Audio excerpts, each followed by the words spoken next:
Madhya Pradesh DElEd वाले सभी students का जो 18 जून पर्यावरण अध्ययन शिक्षण का जो पेपर होने जा रहा है, माय डियर फ्रेंड्स, पूरा पेपर बताऊंगा।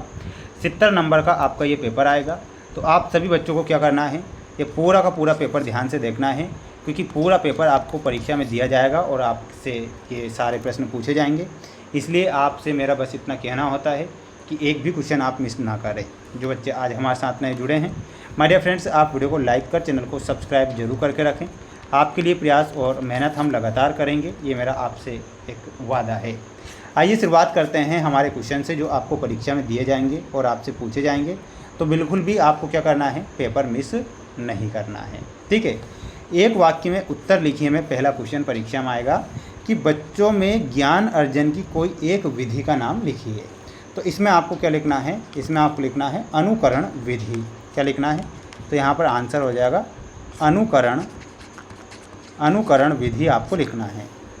सर्वे के एक उपकरण का नाम लिखिए। तो सर्वे के एक उपकरण का नाम क्या हो जाएगा, तो नाम हो जाएगा प्रश्नावली। क्या हो जाएगा, तो यहाँ पर आपको प्रश्नावली लिखना है। कोई दो श्रव्य सामग्री के नाम लिखिए। तो यहाँ पर आपको लिखना है, एक होता है रेडियो। क्या होता है, रेडियो होता है। तो वहीं दूसरा होता है टेप रिकॉर्डर। टेप रिकॉर्डर, ठीक है। तो ये आप यहाँ पर लिखेंगे। कक्षा वार्ता में शिक्षक को किस नाम से भी जाना जाता है, तो उसे किस नाम से जाना जाता है, तो ध्यान रखना है सुविधाता के नाम से जाना जाता है। तो यहाँ पर आपको लिखना है सुविधाता।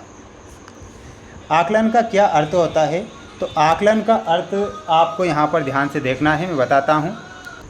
देखिएगा, आकलन का जो अर्थ होता है, इसमें आपको क्या लिखना है, निरंतर जानकारी प्राप्त करना। इसका जो अर्थ होगा मैं नीचे लिख रहा हूँ, तो लिखना है निरंतर जानकारी प्राप्त करना, ठीक है, प्राप्त करना, ठीक है।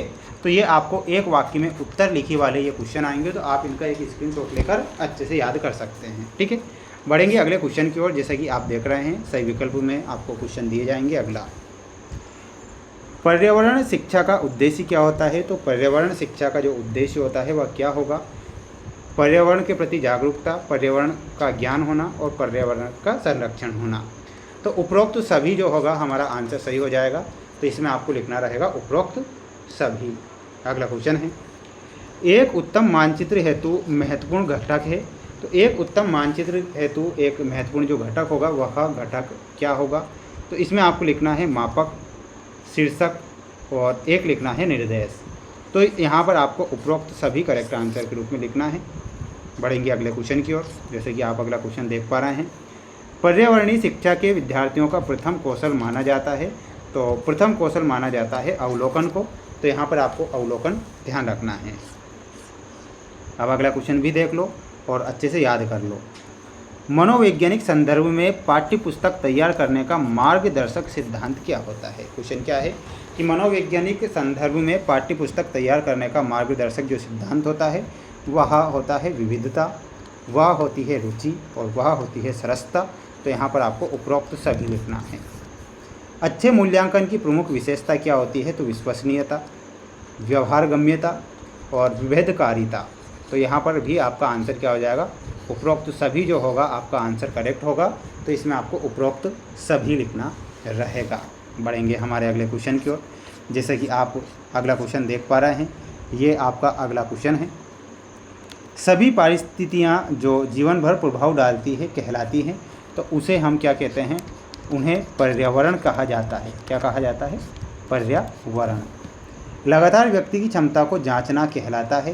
तो उसे क्या कहते हैं, उसे सतत मूल्यांकन कहा जाता है। क्या बोला जाता है, लिखना है सतत मूल्यांकन। दूरदर्शन एक पाठ्य सामग्री है।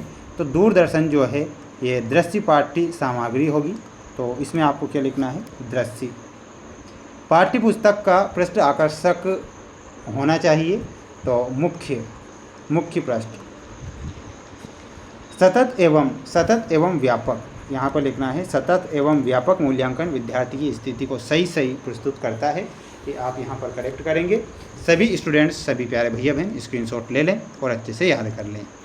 इसके बाद में जो अगला क्वेश्चन आप देख पा रहे हैं स्क्रीन के सामने, इनके आंसर बताऊंगा कि कक्षा परिचर्या के लिए कोई दो स्रोत लिखिए।